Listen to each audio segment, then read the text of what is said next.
혹시 우리가 신앙이 약해서 비신앙적으로 행동한다고 생각하는 교인들 때문에 갈등해 본 적이 있습니까? 있으시죠, 그죠? 또는 우리가 신앙이 강해서 교만하게 한다고 생각하는 교인들 때문에 힘든 적은 없었습니까? 우리가 전자든 후자든 그런 일을 당했을 때 어떻게 반응을 했습니까? 그런 거에 대해서. 이 바울 당시에요, 로마 교회 안에는 믿음이 강한 자와 약한 자들이 있었어요. 공존한 거죠. 그런데 믿음이 강한 자들은 모든 음식을 다 먹었습니다. 그런데 믿음이 약한 자들은 채소밖에 먹지를 않았어요. 자, 이 채소만을 고집했던 사람들은요, 유대교에서 개종한 그리스도인들이에요. 그러니까 이 사람들은 원래 유대교인이었잖아요. 그러다가 예수님을 믿게 됐는데 아직도 그 모세 율법에 보면 정결한 음식, 부정한 음식이 있잖아요. 그거를 아직도 존중하는 사람들, 이거 지켜야 된다, 이렇게 생각하는 사람들인 거예요, 이 사람들. 그리고 이제 이렇게 생각을 했습니다. 시장에 가가지고 고기를 이렇게 사가지고 와가지고 먹으면은 그 고기는 주로 옛날에 이 고기들은요, 우상에게 바쳐졌던 고기예요. 그러다 보니까 이 고기가 우상에게 바쳐진 건지 아닌지 모르잖아요. 그래서 만약에 이거 잘못 먹으면은 어떻게 되는 겁니까? 우상에게 오염되는 게 되는 거란 말이죠. 그래서 이렇게 안 먹었을 것이다, 채소만 먹었을 것이다, 이렇게 추측을 해요. 반면에 이방인이었다가 그리스도인이 됐던 사람들은 음식이 왜 사람을 부정하게 하냐? 돈가스 먹는다고 그게 우리를 부정하게 합니까? 그런 거 아니잖아요, 그죠? 채소만 먹으면은 우리를 깨끗하게 합니까? 그게 아니잖아요. 그러니까 음식은 아무거나 먹어도 괜찮다. 그래서 자유롭게 먹었던 사람들이에요. 또 5절 이하에 보면요, 날에 관한 문제가 나와요. 여기서 날이라는 건 뭐냐면요, 유대인들이 거룩하게 지켰던 날들을 얘기하는 겁니다. 예를 들면은 유대인들은요, 매월 첫날을 아주 중요한 날로 여겼어요. 이거를 월삭이라고 해요. 월삭. 그리고 또 이제 금식하는 달을 정하고 금식하는 날을 정해가지고 그걸 중요하게 여겼다. 유대인들은 한 일주일에 2번씩 금식했다. 그걸 얘기하는 겁니다. 그러니까 이 유대인 그리스도인들은 아직도 한 날을 중요하게 여기는 거예요. 그런데 이제 그 반대편의 사람들은 그날만 중요한 게 아니라 모든 날이 월요일부터 주일까지 다 중요하다, 이렇게 해가지고 모든 날을 다 중요하게 여겼던 사람들인 거예요. 그런데 이제 문제는 뭐냐면은 이 믿음이 강하다고 생각했던 사람들은 믿음이 약하다고 생각했던 사람들, 채소만 먹고 나를 중요하게 여기고 이런 사람들을 어떻게 했느냐? 무시했어요. 저것들 이렇게. 그 믿음이 약하다고 생각했던 사람들은 믿음이 강한 사람들에 대해서 쟤들은 아무거나 다 먹어, 비판하고. 이해가 되죠, 그죠, 여러분들? 서로 이렇게 받아들이지를 않았다. 자, 여러분, 오늘날 우리도 같이 이렇게 신앙생활하면서 저런 동일한 문제는 아니지만은 여러 가지 서로 다른 신앙 문제 때문에 우리가 어떻게 합니까? 무시하기도 하고 판단하기도 하고 서로 받아들이지 못하고, 심하면은 어떻게 돼요? 교제를 끊어버리고 이런 일들이 있잖아요. 종종 있잖아요. 바울은 이런 문제에 대해서 어떤 행동 지침을 가르쳐 줬는가? 그게 중요하죠. 자, 여기 말씀을 봅시다. 바울은 이렇게 얘기했습니다. 믿음이 연약한 자를 너희가 받되 그의 의견을 비판하지 말라. 여기서는 믿음이 연약한 자라는 것은 제가 이미 말씀드렸다시피 유대인 기독교인들을 얘기를 하는 거죠. 그러니까 믿음이 강한 자들이 이 사람들을 받아들이고 그의 의견을 비판하지 말라. 이런 얘기예요. 그런데 이제 우리가 이 1절부터 12절까지 전체 문맥을 쫙 보면은 믿음이 강한 사람들이 믿음이 약한 사람들을 용납해라. 이게 아니라 여러분들이 이제 이 전체 문맥을 쫙 보면 서로 용납하라는 거예요. 서로. 여기서는 그렇게 얘기를 했지만 서로 용납해라. 그런 얘기예요. 서로 받아들이라는 거예요. 자, 그 다음 말씀도 한번 볼까요? 여기 보십시오. 먹는 자는 먹지 않는 자를 업신여기지 말고 먹지 않는 자는 먹는 자를 비판하지 말라. 그랬죠, 그죠? 네. 아까 전에는 믿음이 강한 자가 믿음이 약한 자를 비판하지 말라고 그랬는데 여기는 먹지 않는 자, 믿음이 약한 자가 믿음이 강한 자를 비판하지 말라 또 이렇게 얘기를 했으니까 서로 받으라는 얘기예요. 그러니까 믿음이 강한 자들은 믿음이 약한 자들을 업신여기지 말고 또 믿음이 약한 자는 믿음이 강한 자를 비판하지 마라. 그 다음 말씀도 보십시다. 네가 어찌하여 내 형제를 비판하느냐? 어찌하여 내 형제를 업신여기느냐? 그러니까 서로 비판하지 말고 서로 업신여기지 말아라. 이런 얘기예요. 여기서요. 비판한다는 게 무슨 말인지를 여러분들이 아셔야 되는데 비판한다는 거는 뭐냐면은 내 생각하고 다른 생각이 있잖아요. 그러면은 그거를 명확하게 딱 구분을 하는 거예요. 요건 내 생각, 요건 남의 생각 딱 구분해가지고 내가 판단을 하는 거예요. 이게 비판하는 거예요. 그 다음에 여기 보면은 업신여긴다는 말은 무슨 얘기냐면은 하찮게 여기고 멸시하는 걸 얘기하는 거예요.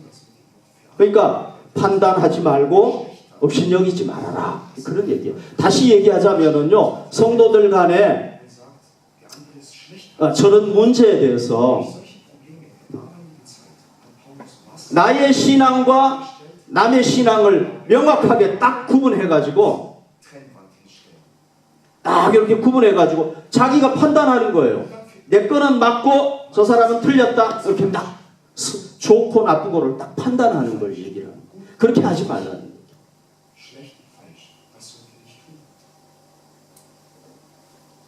그리고 업신여기지 말라는 거는 뭐냐? 무시하거나 멸시하지 마. 아이 저게 무슨 신앙생활이야. 이렇게 하지 말라는 거예요.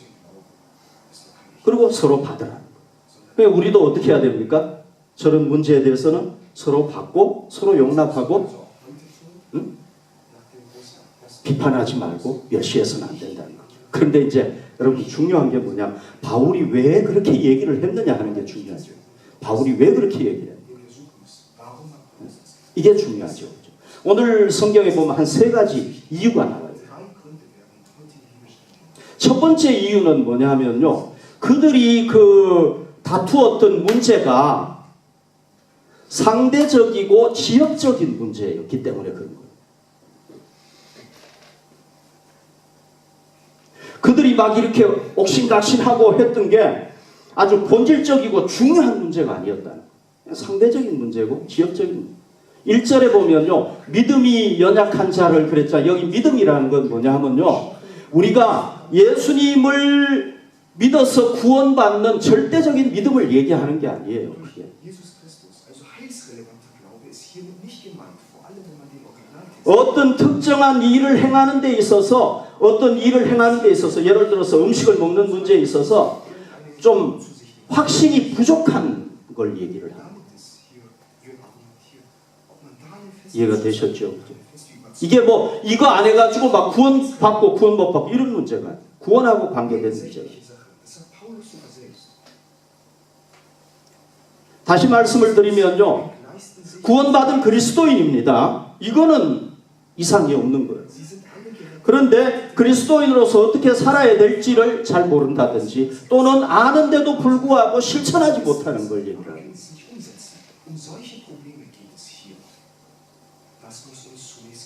이해가 되셨죠? 그죠? 그러니까 본문에 나오는 사람들은 어떤 사람들이냐면요. 원래 유대교인들이었잖아요. 그러니까 유대교에 있을 때 가지고 있었던 율법 조항을 아직도 중요하게 생각을 하는 거예요, 이 사람들은. 예. 그래서 그리스도인들이 누려야 될 자유를 이 사람들이 아직 좀 믿음이 이게 분량이 안 되고 못 누리는 걸 얘기를 하는 거예요.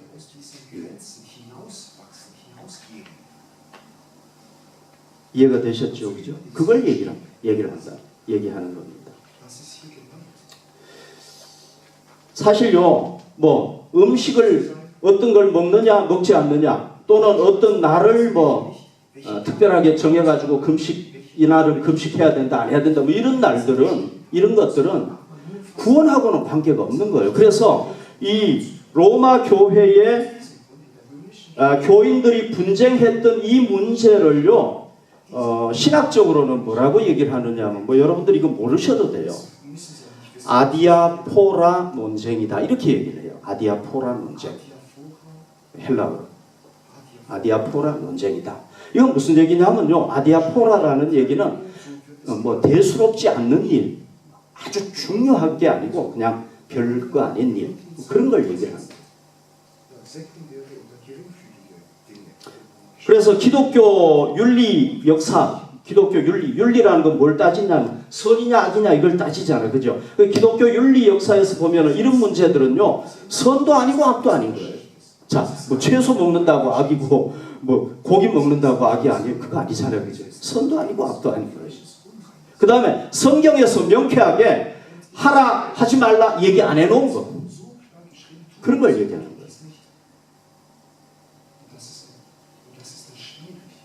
그리고 제가 얘기했지만 구원하고 관계된 문제가 아니고 그냥 그 사람이 가진 믿음의 분량의 크고 많음에 따라서 이렇게 행동이 달라지는 이런 것들에 관한 거예요. 바울은 어떤 입장이었느냐? 바울은 물론 완전하게 율법에서 벗어나가지고 완전한 자유, 그리스도 안에서 자유를 누리는 사람이기 때문에 음식은 전혀 관계없다 이런 믿음을 가졌던 사람이에요. 그러나 바울이 이제 중요한 건 뭐냐면 이런 각자 믿음의 분량에 관한 문제, 구원받고 안 받고 이런 문제가 아닌 문제를 가지고 막 교인들 간에 막 분리가 되고 말이죠. 교회가 갈라질 위기에 놓여 있고 서로 간에 막 그것 때문에 옥신각신해가지고 화평을 잃어버리고 서로 막 비판하고 서로 무시하고 이러면 이거는 말이 안 된다는 얘기예요. 이거 어리석은 일이야. 그래서 바울이 얘기를 한 거라고. 서로 받으라. 비판하지 마라.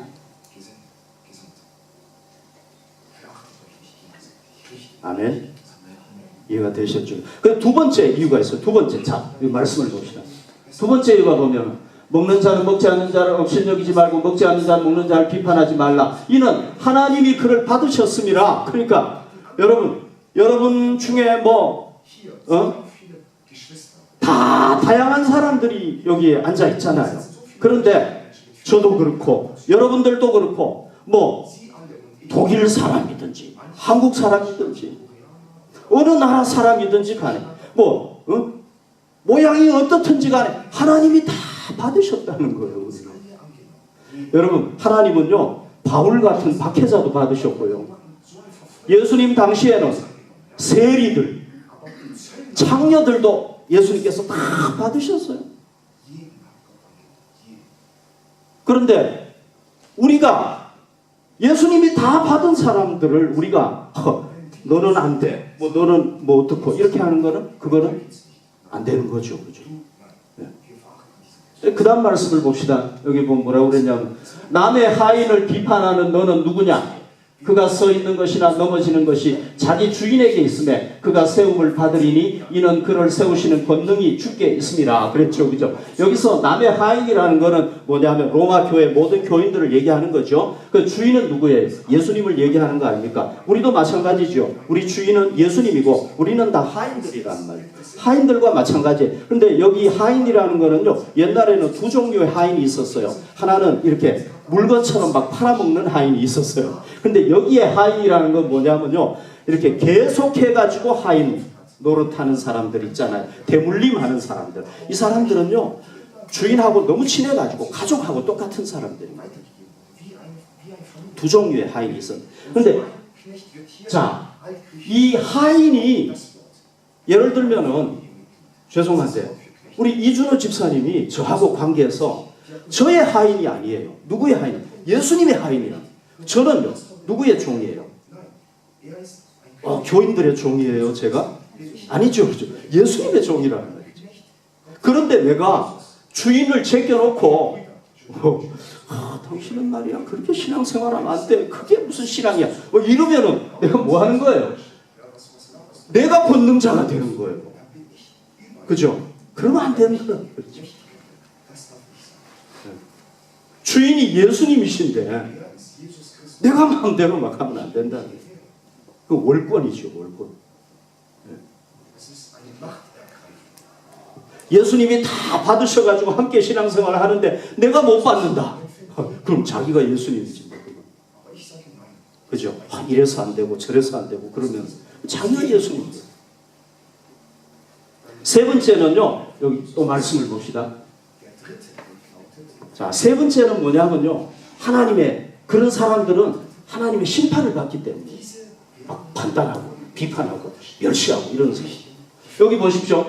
나를 중히 여기는 자도 주를 위하여 중히 여기고 먹는 자도 주를 위하여 먹으니 이는 하나님께 감사하며 먹지 않는 자도 주를 위하여 먹지 아니하며 하나님께 감사하느니라. 그러니까 음식을 먹는 사람이나 먹지 않는 사람이나 둘 다 기본적으로 마음에 들어있는 거는 뭐냐 하면은요. 내가 건강이 안 좋으니까 안 먹는다 이게 아니고 예수님을 위해서 그렇게 한다는 거예요. 나는 예수님을 위해서 저 우상의 고기는 안 먹는 게 좋겠다 이렇게 생각하니까 안 먹는 거고 어떤 사람은 아니야 그건 관계없어 그러니까 한다는 거예요. 기본적으로는 다 보니까 바울이 다 예수님 위해서 그렇게 하는 거예요. 물론 그렇지 않는 경우도 있겠죠. 그건 우리가 잘 판단을 해야 되겠지만은 그 다음에 이제 그 다음 말씀을 또 봅시다. 이를 위하여 그리스도께서 죽었다가 다시 살아나셨으니 곧 죽은 자와 산 자의 주가 되려 하심이라. 그러니까 예수님께서는요 교회에 부르신 모든 사람들의 주님이 되시기 위해서 그리고 그들이 전에는 자기 자신을 위해서 살았지만 이제는 예수님을 영광을 위해서 살도록 하기 위해서 예수님께서 십자가 지고 죽으시고 부활하셔서 그들을 구원했다는 겁니다. 그 다음 말씀을 볼까요? 네가 어찌하여 네 형제를 비판하느냐 어찌하여 네 형제를 업신여기느냐 우리가 다 하나님의 심판대 앞에 서리라. 그러니까요 여러분 우리의 행동에 대해서 너가 틀렸다 맞다 심판할 수 있는 권한은 누구밖에 없느냐 하나님밖에 없는 거예요. 맞죠? 그죠? 재판장밖에 없는 거예요. 그런데 여기 보십시오. 우리가 다 하나님의 심판대 앞에 서는데 나중에 그 다음 말씀 여기 안 나와 있지만 그 다음 말씀을 보면 우리가 다 하나님 앞에 서가지고 뭐에 대해서 고백하고 심판을 받느냐 하면은 예를 들어서 내가 이 집사님이 어떻게 신앙생활을 했는지 내가 그걸 막 비판하고 멸시하고 이랬던 거 잘한 거 가지고 받는 게 아니라는 거예요. 그거는 하나님이 하실 일이라는 거예요. 우리는 뭐에 대해서 심판을 받느냐? 내가 한 행동에 대해서 내가 한 말에 대해서 심판을 받는 거예요. 그렇죠, 그죠?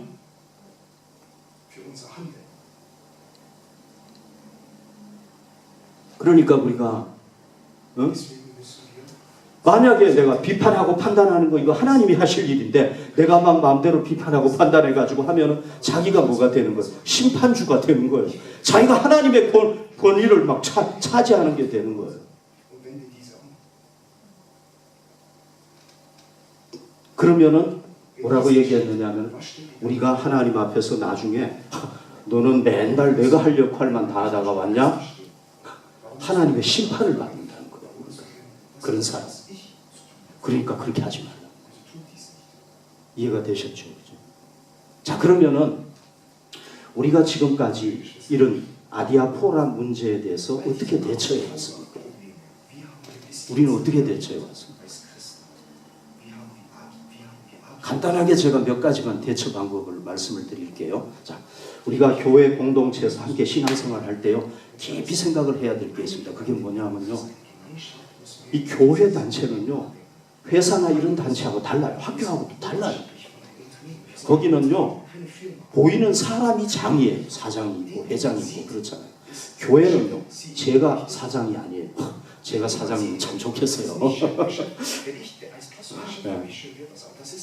그래가지고 좋은 교인들만 이렇게 탁 오라고 그러고 말이죠. 좀 안 좋은 사람, 내 마음에 안 들면 가득하고 그러면 좋겠어요. 그 교회는 절대 그런 게 아니란 말이죠. 눈에 보이지는 않지만은 교회의 주인은 누굽니까? 예수님이에요. 예수님께서 누구를 통해서 이 교회를 이끌어 가시느냐? 성령님을 통해서 이끌어 가는 거예요. 그러니까 저도 주인이 아니에요. 우리 집사님들도 아니에요. 무슨 부서장도 아니에요. 진짜 주인은 예수님이고 우리는 다 그냥 동력자들. 우리는 다 성도인 거예요. 예수님의 몸의 한 부분이에요. 제가 재직들하고도 나눴는데 여러분들이 이걸 꼭 좀 기억을 하면 좋겠어요. 그 초대 예루살렘 교회 때는요, 그 땅이 있는 사람들을 팔아가지고 가난한 사람들에게, 교회 가난한 사람들에게 막 나눠줬어요. 왜? 없는 사람들이니까. 그러니까 이제 이 아나니아와 삽비라라는 부부가 있었어요. 이 사람들도 사람들이 땅을 팔아가지고 나눠주고 하니까 와, 참 좋은 일이다 이런 생각이 들어가지고 자기도 땅을 딱 팔았어요. 왜? 헌신하려고. 딱 팔고 보니까 아까운 거예요. 그래서 한 절반 정도는 딱 숨겨놓고 절반 정도 딱 가지고 이제 베드로 앞에 딱 내놓으면서 내가 땅 팔았는데 이게 답니다 하고 딱 내놓은 거예요. 근데 베드로가 그러냐고, 잘했다고 이렇게 했으면 괜찮은데 성령님께서 이걸 딱 밝히신 거예요. 그래서 여기 보십시오. 사도행전 5장 3절에 보면 베드로가 이르되 아나니아야 어찌하여 사탄이 내 마음에 가득하여 네가 성령을 속이고 땅값 얼마를 감추었느냐. 베드로가 그냥 넘어갈 줄 알았는데 베드로는 모르죠. 그죠? 넘어가야 되는데 성령님이 베드로를 통해서 딱 얘기를 하신 거예요. 누구를 속인 겁니까? 교회를 속이는 거는 성령님을 속인 거예요. 예수님을 속인 거예요. 그래서 어떻게 됐냐? 아나니아가 그 자리에서 죽었어요. 심판받아가지고. 무섭죠? 그죠? 이건 본보기로 그렇게 한 거예요. 초대교회 본보기로. 그러니까 여러분, 우리가요, 우리 눈에 보이지는 않지만은 예수님께서 이 교회를 성령님을 통해서 이끌어 가신다는 걸 우리가 믿어야 돼요. 아멘? 그걸 믿어야 돼요. 우리가 그걸 안 믿고요, 뭐 여러분들이 저보다 좀 잘생겼다고 막 이렇게 마음대로 하시면 안 돼요. 함부로 행동하시면 안 된다는 얘기예요. 우리 누구를 봐야 돼? 하나님 바라봐야 돼. 잘못하다가 큰 코 다쳐요. 네. 아멘? 큰 코 다쳐요. 그러니까 우리가, 자, 오늘 본문에서 뭐라고 그랬습니까? 그 다음 혹시 말씀 있나요? 여기 보십시오. 어떤 사람은 이 날을 저 날보다 낮게 여기고 어떤 사람은 모든 날을 각각 같게 여기나니 각각 자기 마음으로 확정할지니라. 이게 뭡니까? 하나님 앞에서 내가 뭐 금식하는 날을 정해가지고 하든지 아니면 나는 모든 날이 다 중요하다고 하든지 간에 중요한 거는 뭐냐? 내가 진정으로 자기 마음에 나는 이걸 하나님을 위해서 하는 거라는 확신을 가지고 해야 된다. 아멘. 그리고 우리 서로 간에 뭐 구원받는 본질적인 문제가 아니고 그냥 지역적인 문제고, 또 그 사람이 보니까 내가 생각할 때 좀 이렇게 했으면 좋겠는데 이렇게 한단 말이죠. 그런데 보니까 그 사람은 또 정말로 예수님을 위해서 하는 거예요. 그러면 우리가 어떻게 해야 된다는 거예요? 비판하지 말고 무시하지 말고 받아주라는 거예요.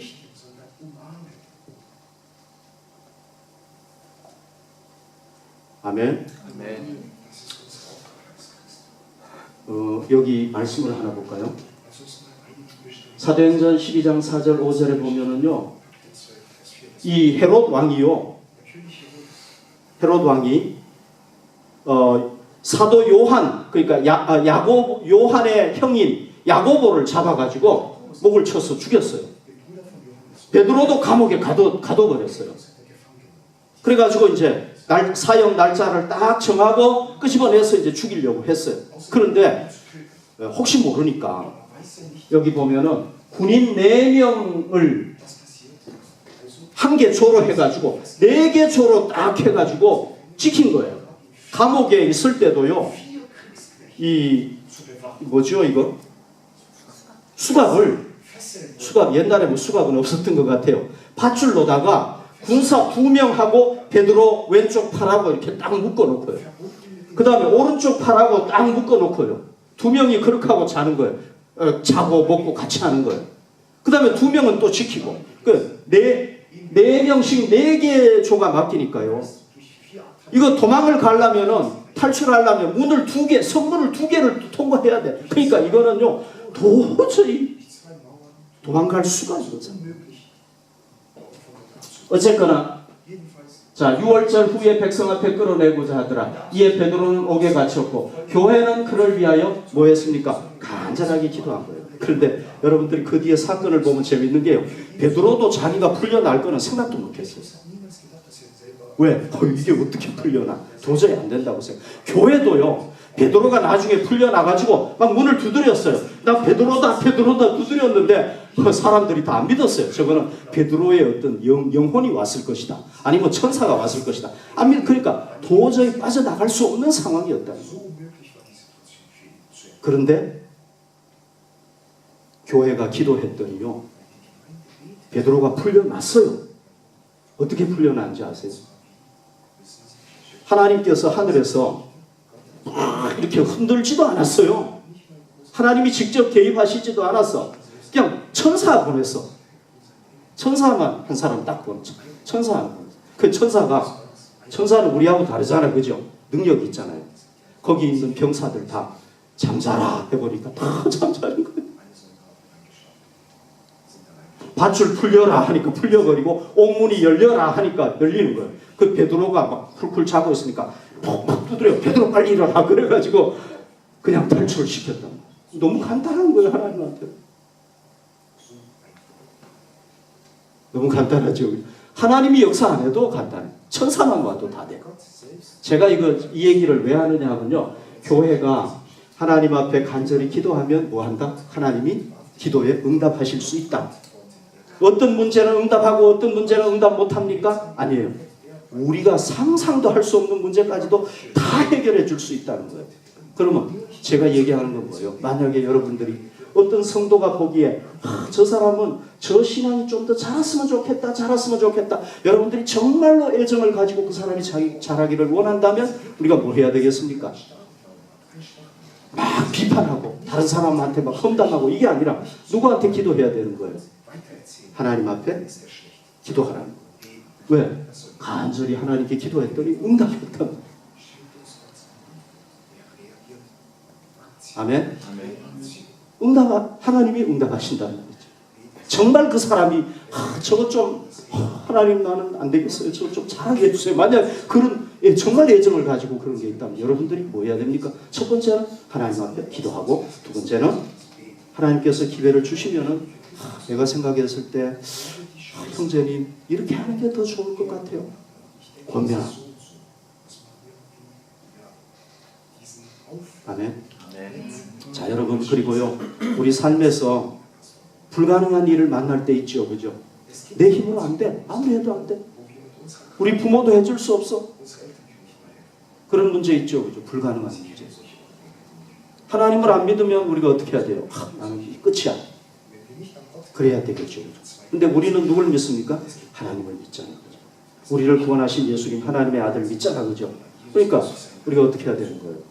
하나님이 할 수 있다는 걸 믿고 기도로 하나님께 요청하고 그 문제를 향해서 도전하면 어떻게 극복이 가능한 거예요. 그런데 이건 안 되겠어. 이건 뭐 하나님도 어떻게 손을 쓸 수 없을 거야. 만약에 그렇게 믿고 여러분들이 기도하지 않으면 그 문제는 해결될 수가 없는 거예요. 그러나 저는 여러분들에게 확실하게 얘기를 합니다. 만약에 여러분들이 이런 불가능한 문제를 만났을 때 우리 하나님은 해결할 수 있다. 여러분 하나님이 안 나셨어도 돼요. 천사만 와도 돼요. 천사만 와도 다 해결이 돼요. 문제는 뭐냐? 여러분들이 정말 그런 문제가 닥쳤을 때 하나님이 하실 수 있고 천사 보내가지고 지금도 하실 수 있다. 우리 눈에 보이지는 않지만 여러분들 삶에 기적이 일어났다면 그건 하나님이 하신 거예요. 여러분들이 한 게 아니잖아요. 뭐 천사를 보내서 했든지 하나님이 직접 하셨든지 하신 거란 말이죠. 그러니까 하실 수 있다는 거예요. 우리가 해야 될 건 뭐예요? 할 수 있다는 걸 믿고 하나님 앞에 요청하고 그 문제에 기죽어가지고 나는 못해 이게 아니라 도전하는 사람이 얻게 될 줄을 믿습니다. 기도하겠습니다.